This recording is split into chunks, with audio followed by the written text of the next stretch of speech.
Well, it's February 1st. It is Saturday. We picked this up on Thursday, and we have taken it apart a little bit. There's a few things that are a little tough on it, but most of it is pretty damn good. We just did a compression test, and it's 90 in the holes, which tells me something. And then take a look at the valves and the springs.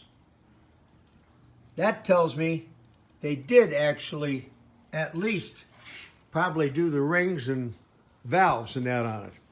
So anyhow, I think, are going to maybe use it in the REO because it's a 6-cylinder engine and it's a good one. The one in the REO is totally flogged out. I mean, there was one valve that was good out of everything. Besides, we're not doing it as a REO. It's going to be a race car. So here we are.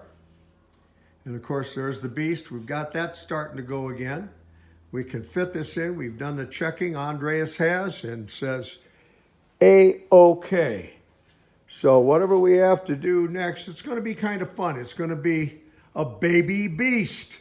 So stay tuned. We're going to keep on these things. You have a good weekend.